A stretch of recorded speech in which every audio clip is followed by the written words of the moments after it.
बरदरान मिल्लत इस्लामिया अस्सलामु अलैकुम व रहमतुल्लाहि व बरकातुहू।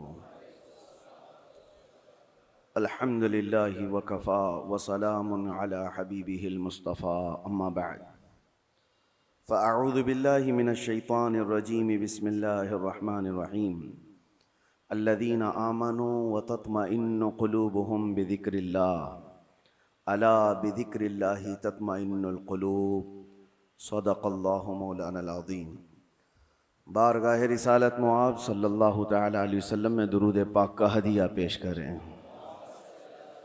अल्लाहुम्मा सल्लि अला सय्यिदिना मुहम्मदिन मअदनिल जूदि वल करम व आलिहि व अस्हाबिहिल किराम व इब्निहिल करीम व बारिक व सल्लिम सलातन दाइमतन सरमदन अबदा। अज़ीज़ान गिरामी वक़ार, अल्लाह के रसूल सल्लल्लाहु तआला अलैहि वसल्लम इरशाद फरमाते हैं, अला व इन्न फिल जसदि मुदग़तुन इज़ा सलुहत सलुहल जसदु कुल्लुहु व इज़ा फसदत फसदल जसदु कुल्लुहु अला वहियल क़ल्ब।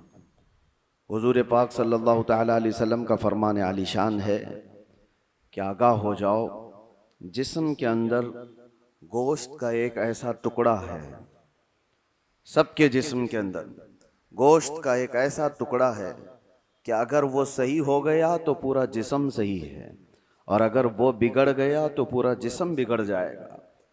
वो क्या है? अला वहियल क़ल्ब। मेरे आका फरमाते हैं आगाह हो जाओ, वो दिल है, वो दिल है। दिल अगर सही रहा तो पूरा जिस्म सही रहेगा। साइंटिफिक तरीके से भी देखा जाए, जिस्मानी या हयातियात बायोलॉजी के एतबार से देखा जाए तो भी जिस्म के अंदर दिल का बड़ा मकाम है। रूहानी एतबार से भी, इस्लामी नज़रिए के एतबार से भी दिल का बड़ा मकाम है। उसको रईसुल आज़ा कहा गया है। सारे आज़ा का, हमारे सारे बॉडी के पार्ट्स का बादशाह है। उसके सही होने को मेरे आका सल्लल्लाहु तआला अलैहि वसल्लम ने इसीलिए फरमाया कि अगर वो सही हो गया तो पूरा जिस्म सही है। तुम्हारी आंखें सही काम कर रही होंगी, तुम्हारे हाथ और पैर सही काम कर रहे होंगे, तुम्हारी जुबान सही बोल रही होगी, ज़हन और दिमाग सही काम कर रहा होगा।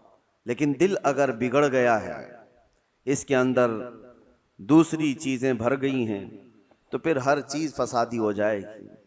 उसकी आँखों से भी, उसके हाथों पैरों से भी, उसकी ज़ुबान से भी बुराइयां ही सादिर होने लग जाएंगी। तो इसीलिए औलिया इकराम के मदरसे में ख़ास तौर पर दिल की सफाई पर तवज्जो दी जाती थी, जिसको तज़किये क़ल्ब कहा जाता है, तस्फ़िये क़ल्ब कहा जाता है। सफाई, दिल की सफाई और दिल की पाकीज़गी, ये बहुत ज़रूरी चीज़ है। इसके बग़ैर आदमी के अंदर कोई चीज़ ठहरती नहीं। और दिल का मामला ऐसा है कि पल में तोला पल में माशा, कभी इधर का होता है कभी उधर का होता है। अभी कुछ और सोच रहा है, थोड़ी देर के बाद कुछ और दिल में आ रहा होता है। कल्ब कहते हैं पलटने की चीज़ को। अरबी में जो पत्ता हवा में गिरा हुआ होता है, सूखा पत्ता, और देखिए हवा में वो कितने बार इधर से उधर होता रहता है। तो इसी तरह से दिल को भी कहा गया है कि ये हवाओं की तरह, पत्ता जिस तरह से उलट पलट होता रहता है, दिल का भी मामला वही है। और दूसरी एक हदीस है, अल्लाह के रसूल सल्लल्लाहु अलैहि वसल्लम इरशाद फरमाते हैं, तुम क्या समझते हो कि दिल तुम्हारे कंट्रोल में, तुम्हारे काबू में? इन्नल क़ल्ब बैन इस्बअइर रहमान। बेशक दिल अल्लाह की दो उंगुश्ते कुदरत के बीच में है, जिस तरफ चाहे रब ताला उसे घुमा दे। इसीलिए रसूल करीम सल्लल्लाहु तआला अलैहि वसल्लम जब नमाजों में दुआ करते थे तो एक दुआ हुजूर से ये भी साबित है, हमेशा मेरे आका ये दुआ करते थे, या मुक़ल्लिबल क़ुलूबि सब्बित क़ल्बी अला दीनिक। ऐ दिलों को फेरने वाले खुदा, मेरे दिल को अपने दीन पर कायम रख। ये दुआ आप भी किया करें कि रसूल करीम सल्लल्लाहु तआला अलैहि वसल्लम ने हमें तालीम दी है इस चीज़ की कि दिलों को फेरने वाले खुदा, आज तो दिल तेरा, आज तेरी तरफ से दिया हुआ ये दिल इस्लाम पर है, ईमान पर है। क्या पता कल का आने वाला दिन इस दिल को किस तरफ फेर दे। आने वाले हादसात दिल के अंदर क्या चीज़ें फैला दें, क्या चीज़ें डाल दें। अच्छे अच्छे लोगों को बिगड़ते हुए देखा है। इसीलिए हमेशा इस बात की तरफ रहें कि अल्लाह तबारक व तआला हमारे दिल को अपनी दीन पर और अपनी इबादत पर कायम रखे। दूसरी चीज, ये कल्ब के मुतालिक कुरान ने क्या कहा, अल्लज़ीना आमनू व तत्मइन्नु कुलूबुहुम बिज़िक्रिल्लाह। हाँ, ये दिल का इत्मीनान कहाँ से है? आज पता है आपको, पूरे वर्ल्ड में, दुनिया में सबसे ज्यादा कॉमन चीज जो बीमारी है लोगों को, वो दिल की बेचैनी, दिल की घबराहट। अब उसको बायोलॉजी के एतबार से ब्लड प्रेशर कहा जाए, बीपी कहा जाए कि खून का दौरान इसमें प्रेशर ज्यादा हो जाता है, ये सारा का सारा मामला दिल से ही तो है। उसको साइंसी नजरिए से देखने वाले लोग अलग अलग तरीके से समझते हैं कि दिल के अंदर चिकनाहट ज्यादा आ गई, खून में मोटापा आ गया है, ब्लड जो है वो थोड़ा सा थिक हो गया है, जिसकी वजह से दौरान खून कम हो गया और प्रेशर बढ़ता गया और बीपी आ गया, अटैक आ गया है, फला फला चीजें। इसको बायोलॉजी के एतबार से देखने वाले, लेकिन सूफिया इकराम फरमाते हैं जब जब गुनाह ज्यादा होते हैं दिल के ऊपर दौरा बढ़ जाता है, दिल की बेचैनी और घबराहट बढ़ जाती है। जब कभी दिल के अंदर बेचैनी और घबराहट हो तो सूफिया इकराम फरमाते हैं सबसे पहले तौबा करो, तौबा करो, अल्लाह करीम की बारगाह में अपने आंसू बहाओ, देखना दिल तुम्हारा हल्का हो जाएगा। और कुरान क्या कहता है? कुरान ये कहता है जो ईमान वाले लोग हैं उनके दिलों का इत्मीनान अल्लाह के जिक्र से होता है। अला बिज़िक्रिल्लाहि तत्मइन्नुल कुलूब, आगाह हो जाओ, अल्लाह के जिक्र से दिलों को सुकून मिलता है। और यहाँ हाल ये है कि जो ईमान वाले हैं वो महीनों हो जाता है अल्लाह का जिक्र नहीं करते, तो फिर दिल को उन्होंने बेचैन ही तो रखा है, दिल को ग़िज़ा नहीं दी है, दिल को ऐसी आवारा छोड़ रखा है।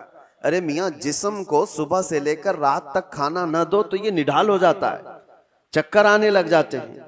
अगर 2-3 दिन खाना ना दिया जाए तो जिस्म तो खत्म ही हो जाता है।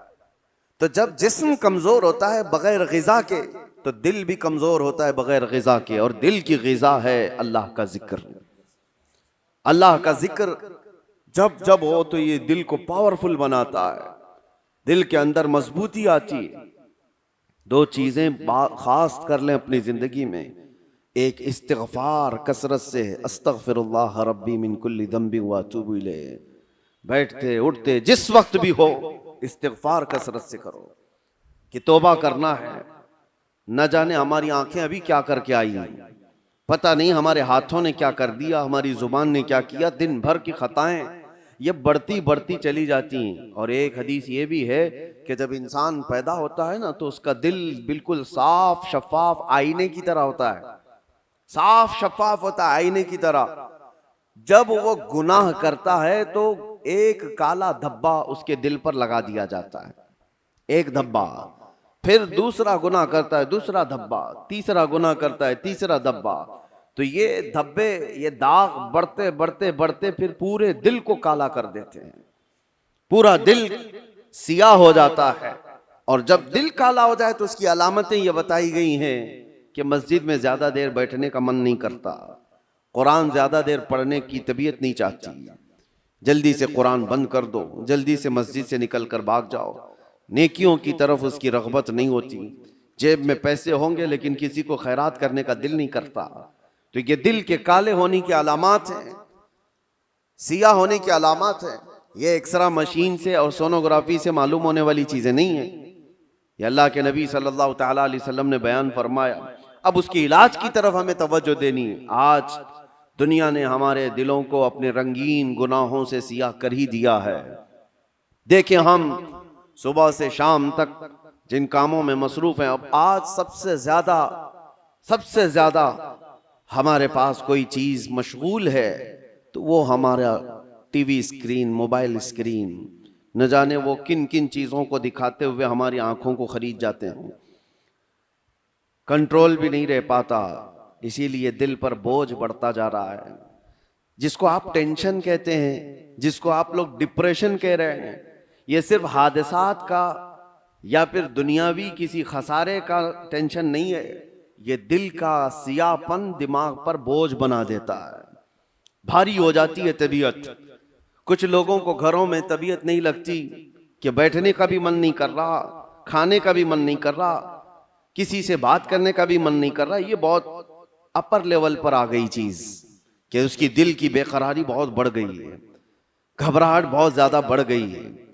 इसीलिए हम सूफिया इकराम को देखते हैं, जब जब कभी किसी के दिल की बेचैनी बढ़ जाती, घबराहट बढ़ जाती, तो वो किसी अल्लाह वाले की बारगाह में चले जाते थे, सूफिया इकराम की बारगाह में चले जाते, आस्थानों पर चले जाते, अल्लाह का जिक्र करते, फिर वो अपने दिल की पाकीज़गी लेकर के वापस लौटते हैं। वजह क्या है? अब मैं इलाज की तरफ आता हूं कि दिल को पाक करना है तो क्या चीज चाहिए। कई इलाज है, उसमें सबसे पहला तो जिक्र इलाही। अल्लाह के रसूल सल्लल्लाहु ताला अलैहि वसल्लम ने जो फरमाया उसको भी मैं आपके सामने रखता हूं। पहले हम चल रहे हैं कि इस्लाम में हर चीज के पाक करने का तरीका बताया गया। कपड़े पर अगर नजासत लग गई तो पाक करने का तरीका है। नजासत, पेशाब, पखाना, किसी भी चीज की गलाजत लगी हो तो उसको पाक करने धुलने का तरीका है। कपड़े को 3 बार धो और 3 बार निचोड़ो, अच्छे से सुखाओ, कपड़ा पाक हो जाए। बर्तन में नजासत लग जाए तो उसके पाक करने का तरीका है। अगर पानी की बाल्टी में कोई नजासत गिर गई, उसको पाक करने का भी तरीका है। फिक़ह में सबके कुएं में नजासत गिर गई, कुआं था उसमें चूहा गिर गया, बिल्ली गिर गई, बकरी, कुत्ता, जो भी जिस साइज का है उसके सबके मसले मौजूद हैं। कितने डोल पानी निकालने पर यह पानी पाक हो जाएगा।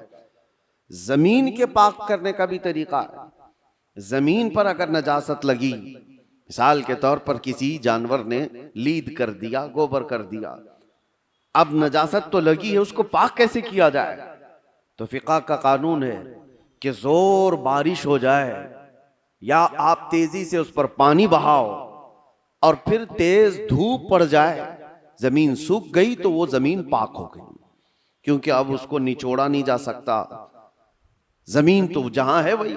तो उसका कानून ये है कि तेज बारिश हो गई और तेज धूप पड़ गई, सूख गई जमीन, तो पाक हो गई। बारिश नहीं है तो तेज पानी मार दिया और उसके बाद धूप लगना जरूरी है, तेज धूप उसको लगी हो तो जमीन पाक हो गई। तो ये नजासतों से पाक करने के तरीके।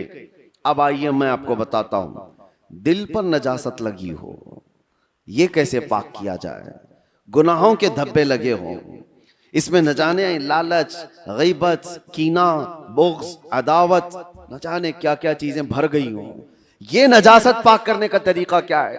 मौलाना जलालुद्दीन रूमी मसनवी शरीफ के मुसन्निफ फरमाते हैं, दिल को पाक करने का तरीका वैसी ही है जैसे जमीन को पाक करने का तरीका है। जमीन को पाक करने के लिए तेज बारिश का हो जाना और तेज धूप का पड़ जाना काफी होता है कि जमीन पाक हो जाती है।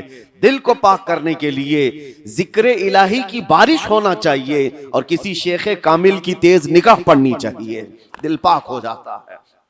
जिक्र इलाही की बारिश हो तो पानी की तरह इसको धुल देता है और उसके बाद किसी शेख कामिल अल्लाह वाले की नजर उस पर पड़े तो फिर उसका दिल इसी तरह से सूख करके पाक हो जाता है जैसे जमीन पाक हो गई। आज हमारे लिए यही तो मसला है कि हम अपना वक्त अपने दिल की पाकीज़गी के लिए नहीं निकाल पाते, हमारे पास ये वक्त ही नहीं रह गया। हाँ, अगर जिस्म के अंदर कोई बीमारी आ गई तो फिर भागेंगे, दौड़ेंगे, डॉक्टर्स के पास इलाज कराएंगे।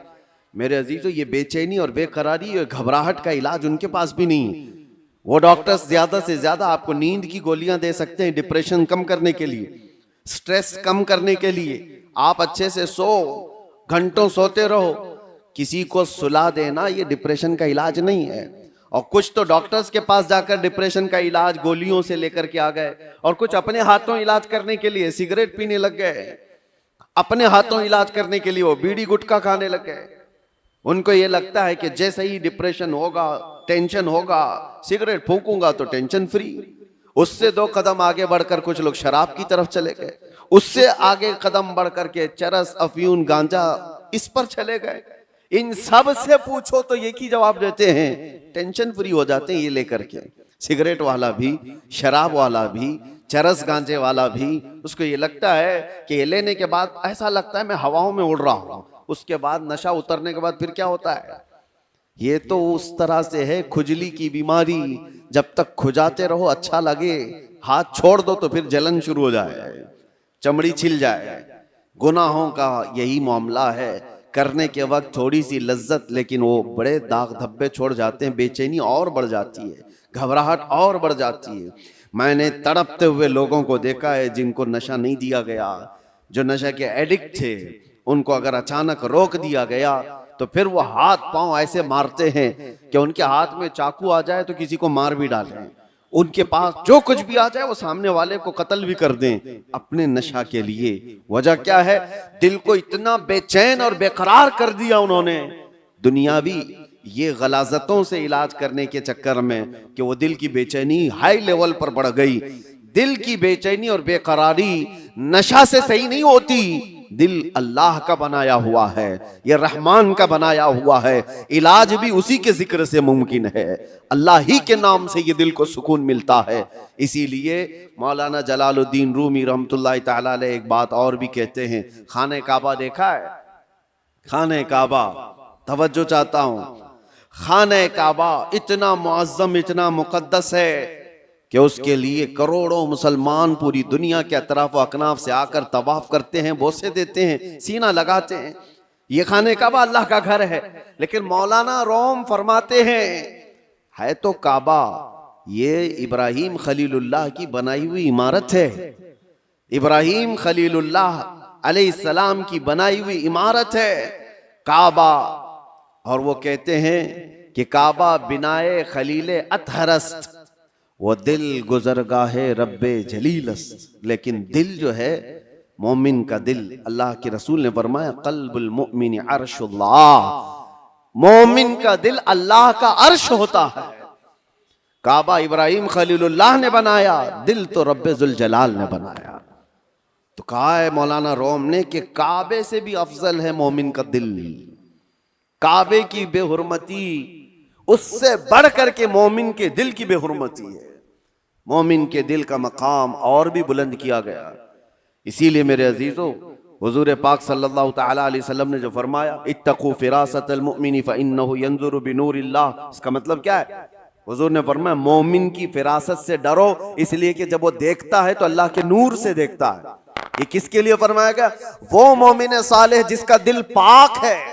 होता क्या है मैं आपको बताऊं, जिसका दिल पाक है, औलिया कामिलीन की बारगाहों में जाने के वक्त होता क्या है? आप आए हैं, आप आए और कोई चीज आप जुबान से कहा नहीं, लेकिन मैं एक शीशा लेकर के बैठा हूं, एक आईना लेकर के बैठा हूं, आपके आते ही आपकी पूरी तस्वीर इस आईने में आएगी कि नहीं आएगी? कुछ नहीं कहा आपने, बोला कुछ नहीं, और मैं आपकी तस्वीर पूरी आईने के अंदर देख सकता हूं। बुजुर्गाने दीन के दिलों का मामला ऐसा ही है, वो इतना पाक दिल होता है, जो भी सामने जाता है उसके दिल की सारी तस्वीर उनके दिल पर छप जाती है। वो ये तक भी जानते हैं कि क्या चीजें लेकर के आया है। ऐसा नहीं है कि ये किसी और ताकत और कुव्वत से, जादू सहर सिफली से ये मालूम कर रहे, बल्कि दिल की पाकीज़गी इतनी है कि सामने वाले के दिल की तस्वीरें इस पर छप जाती हैं। दिल पाक रखने का इसीलिए हुक्म बुजुर्गान दीन ने फरमाया। आज सबसे ज्यादा गलाजत इसी की है हमारे पास। मैं एक और बात आपसे पूछता हूं, ये अल्लाह का घर है, मस्जिद है, मस्जिद में कोई अगर गलाजत ला करके फेंक दे तो क्या आप बर्दाश्त करेंगे उसे? मस्जिद के अंदर कोई पेशाब पखाना अल्लाह हजार बार ना करे, मुआज अल्लाह, ला करके डाल दे तुम्हारे सामने, तुम बर्दाश्त करोगे? आप झगड़ लोगे, थप्पड़ लगा दोगे, उसको निकाल बाहर कर दोगे कि ये अल्लाह का घर है, यहां पर गलाजत कैसे डाल दिया तूने? जो मस्जिद की सफों पर गलाजत देखने को तैयार नहीं, वो मुसलमान फिर अपने दिल को जो अल्लाह का अर्श है उसमें गलाजतें कैसे डाल रहा है? खुद से तो डाल रहा है।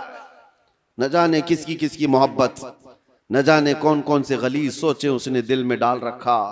इसीलिए हजरत साबिर कलियरी रहमतुल्लाह ताला अलैह फरमाया करते, एक दिल है उसमें दो चीजें नहीं आ सकती, या तो अल्लाह की मोहब्बत आएगी या तो फिर इंसानों की। अल्लाह रसूल की मोहब्बत होगी या तो फिर इंसानों की, दुनिया की। दुनिया की मोहब्बत और अल्लाह की मोहब्बत एक साथ दिल के अंदर नहीं आ सकते। तो तुम ये फैसला करो किस चीज को तुमने जगह दे रखा है, अपने दिल को किसके लिए खोल रखा है। मेरे अजीजों, और एक इलाज की तरफ मैं आपको लेकर चलता हूं। अल्लाह के रसूल सल्लल्लाहु ताला अलैहि वसल्लम के पास एक सहाबी आए। एक अलामत और भी मैं आपको बताऊं, नमाज पढ़ते हैं, जैसे अभी मैंने कहा दिल के काले होने की अलामत ये है कि मस्जिद में ज्यादा देर दिल नहीं करता, नमाजों का वक्त हो जाए तो तबीयत भारी लगने लगे, उसे इबादतों की तरफ शौक नहीं लगता, ये दिल के उसके सियाह होने की अलामत। इसी तरह से जब कुरान की तिलावत होती है ना, तो पाक दिल वाले की आंखों से आंसू आ जाते हैं। साफ दिल वाला नमाजों में माह हो जाता है, डूब जाता है। और दिल के अंदर अगर गुनाहों का बोझ हो तो नमाज भी भारी। वो पीछे से चिल्लाने लग जाए, इमाम साहब कितनी लंबी किरात करते हैं यार, ये तो दुआएं कितनी लंबी लंबी मांगते हैं, हमारा काम धंधा है। तुम्हारा दिल का बोझ है जो तुम 3 घंटे 4 घंटे मैच देखने पर ये नहीं कहते कि कितना लंबा चल रहा है, फिल्में देखने पर कभी ये नहीं कहते, लेकिन मस्जिद में 10 मिनट से ज्यादा की अगर जमात हो जाए तो ये बेचैनी और बेकरारी क्यों बढ़ जाती है। आपको पता है वो सहाबा इकराम जब नमाज पढ़ाते थे, हजरत मुआज इब्न जबल फजर की नमाज में उन्होंने पूरे सूरह बकरा पढ़ा दी थी। सूरह बकरा 2.5 पारे की है, आप 2.5 सफा नहीं सुन पाओगे, 2.5 पारे तकरीबन उन्होंने पूरे फजर की नमाज में पढ़ा दी। वो सहाबा माँ होते थे सुनने में। अब जिस बात के लिए मैं ये कह रहा हूं, नमाजों में अगर बेचैनी और बेकरारी बढ़ गई है तो क्या करना चाहिए। एक सहाबी आए थे हुजूर की बारगाह में, यूं कहा, या रसूल अल्लाह सल्लल्लाहु अलैहि वसल्लम, दूसरे लोग सब जो आपके पीछे नमाज पढ़ते हैं तो रोते हैं, गिड़गिड़ाते हैं, अल्लाह को याद करते हैं, मुझे रोना नहीं आता, कुरान पढ़ने पर मुझे अश्क नहीं आते। हुजूर पाक सल्लल्लाहु अलैहि वसल्लम ने फरमाया तुम्हारा दिल सख्त हो गया है। ये फरमाया तुम्हारा दिल सख्त हो गया है, उसको नरम करो। कहा क्या करूं? क्या इलाज मेरे आका ने बयान किया। वजीफे तो करते ही रहते हैं। हुजूर पाक सल्लल्लाहु ताला अलैहि वसल्लम फरमाते हैं जाओ किसी यतीम बच्चे के सर पर हाथ फेरो, अल्लाह दिल नरम कर देगा। एक इलाज ये भी मेरे आका ने फरमाया, यतीमों के लिए दिल में अपने एहसास पैदा करो, दिल नरम हो जाएगा। आज सच बताता हूं मेरे अजीजों, ढूंढो हजारों ऐसे गुरबा और मसाकीन जिनकी आंखों को पोंछने वाला कोई नहीं, जिनकी ठंडी और गर्मियों के सिलसिले में कोई देखने वाला नहीं। उन बच्चों के लिए अगर एहसास भी दिल के अंदर हो, एक आंसू भी का कतरा भी निकले तो तुम्हारा दिल नरम हो जाएगा। आपको पता है जब कभी मैं उन फिलिस्तीन के बच्चों को देखता हूं, रमजान आए, ईद आए तो अपने वालिदैन की कब्रों पर जाकर बैठ जाते हैं, और कोई बच्चा अपने बाप को पुकार रहा होता है कि बाबा मुझे सुन रहे हो, आज ईद का दिन है, कोई कपड़े पहनाने वाला नहीं। तो ये जमाने रसूल याद आता है। ये वो यतीम है कि अगर मेरे आका के जमाने में पुकारे होते तो मेरे आका कंधों पर बिठा लेते थे। आज उम्मत पर कुछ एहसास नहीं होता। उनकी चीखें, उनकी पुकार को सुन करके सब हम अपने अपने ऐश में मसरूफ रहते हैं। अपने दिल के अंदर एहसास पैदा करो, दिल नरम हो जाएगा। और हम तो झिड़कियां दे करके लोगों के तलाशी में लग जाते हैं, इसका तो धंधा है मांगने का, इसका तो धंधा है कमाने का, ये गरीब नहीं है, ये ऐसा है वैसा है, सारी पंचायत में तो लगे रहते हैं। क्या कोई यतीम मिलता ही नहीं, कोई मिस्कीन मिलता ही नहीं जिसके सर पर हम हाथ रखें। मेरे अजीजों, आज के दौर में भी बहुत है इस तरह के कुछ गैरतमंद लोग, वो हैं जो जिंदगी पर सवाल नहीं करते। कल की बात मैं बताऊं, कल ही की बात, मेरे पास एक खातून का ऐसा मसला आया जिसके 3 बच्चे माजूर हैं। एक 14 साल का, दूसरा 12 साल का, तीसरा 9 साल का, तीनों बिस्तर पर, हाथ पांव मुड़े हुए, सर झुका हुआ, न बोल सकता है न हाथ उठा सकता है, पेशाब पखाना सब बिस्तर पे, और शोहर का इंतकाल हो चुका।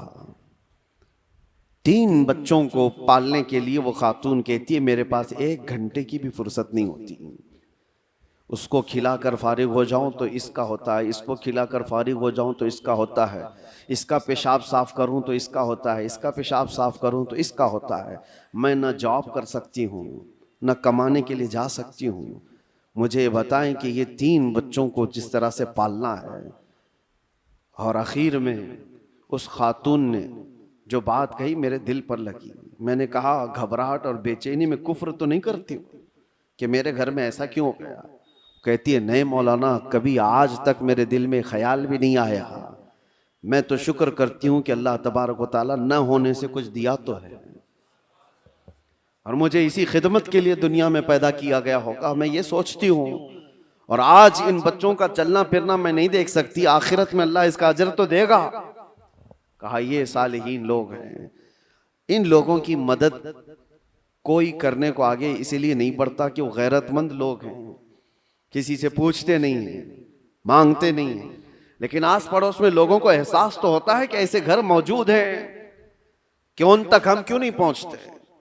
ये दिलों की सख्तियां हैं मेरे अजीजों। दिल जब सख्त हो जाता है तो उसे आसपास का कुछ नजर नहीं आता। आप ढूंढो, ये शाबानुल मुअज्जम का महीना है, कसरत से इबादत की तरफ बढ़ाने वाला महीना है, रमजान के इंतजार वाला महीना है। और इसमें जो बीज बोगे तौबा इस्तिग़फ़ार के, वो रमजान में उसके फल देखने को मिलेंगे। अभी से इसकी तैयारियां करो कि दिल पाक हो जाए, दिल नरम हो जाए। जिक्र इलाही से अपने हर रात को सजाओ, हर रात को। और जिसका दिल बीमार हुआ, कुरान तो ये कहता है तुम क़सत क़ुलूबुहुम मिन बअदि ज़ालिका फ़हिय कल हिजारति औ अशद्दु क़स्वा, कि बनी इस्राइल के बारे में कुरान में अल्लाह फरमाता है उनके दिल इतने सख्त हो गए जैसे पत्थरों की तरह, पत्थरों की तरह। इंसानों के दिल कभी कभार पत्थर से ज्यादा सख्त होते हैं। व इन्न मिनल हिजारति लमा यतफज्जरु मिनहुल अनहार व इन्न मिनहा लमा यशक्ककु फयखरुजु मिनहुल मा व इन्न मिनहा लमा यहबितु मिन खशियतिल्लाह। अल्लाह फरमाता है पत्थर तो ऐसे हैं कि कभी कभार उनमें से पानी तो निकल जाता है, पत्थर तो ऐसे हैं कि उनमें से नहरें निकलती हैं। आप नहीं देखते पहाड़ों से जो फॉल्स, जो आबशार गिरते हैं, ये क्या है? अल्लाह फरमाता है ये खौफे खुदा से पत्थर रोता है तो पानी निकलता है, ये पत्थरों का रोना है। व इन्न मिनहा लमा यहबितु मिन खशियतिल्लाह। अल्लाह फरमाता है कभी कभार ये चट्टानें खसक करके जो गिर जाती हैं, आप देखते हैं लैंडस्लाइडिंग कहा जाता है इसको, या फिर चट्टानें खसक करके गिर जाती हैं। कुरान तो कहता है ये खौफे खुदा से हिल जाते हैं पत्थर, तो पहाड़ों से गिर जाते हैं। और इंसान का दिल ऐसा है कि पत्थरों से ज्यादा सख्त हो जाता है, ना इसके आंसू आए, ना इसका जिस्म हरकत में आया। ये कुरान की बात कह रहा हूं। तो जब इतना सख्त हो जाता है दिल, तो ये भी कहा गया कि इंसान का हाई लेवल का जब सख्त दिल हो जाता है तो वो अपनी माँ और बेटी में और बीवी में फर्क करना भूल जाता है, वो आम औरत में अपने रिश्तों में फर्क करना भूल जाता है। हलाल और हराम की तमीज उससे निकल जाती है और उसको नमाज और गैर नमाज के औकात में कोई फर्क नहीं लगता। यहाँ तक कि बढ़ते बढ़ते इस्लाम और कुफ्र के बीच की दीवार को भी वो खत्म कर जाता है। दिल की सख्ती आदमी को, वो दिलों की सख्तियां ही तो थी जो मक्का वाले अपनी पैदा हुई बच्चियों का गला मरोड़ कर जिंदा दफन कर देते थे। वो दिलों की सख्तियां ही तो थी कि वो अपनी माँ और बहनों को बाजारों में ला करके बेच देते थे। वो दिलों की सख्तियां ही तो थी कि काफिले के काफिले लूट करके उनको मार दिया करते थे। दिल जब सख्त होता है तो आदमी ये तमाम गुनाहों की तरफ जाता है। जितने भी क्राइम बढ़ते हैं, मैंने देखा है कुछ लोग क्रिमिनल वो इस तरह से सामने वाले को कत्ल कर देते, मर्डर कर देते हैं। ये दिलों की सख्तियां हैं।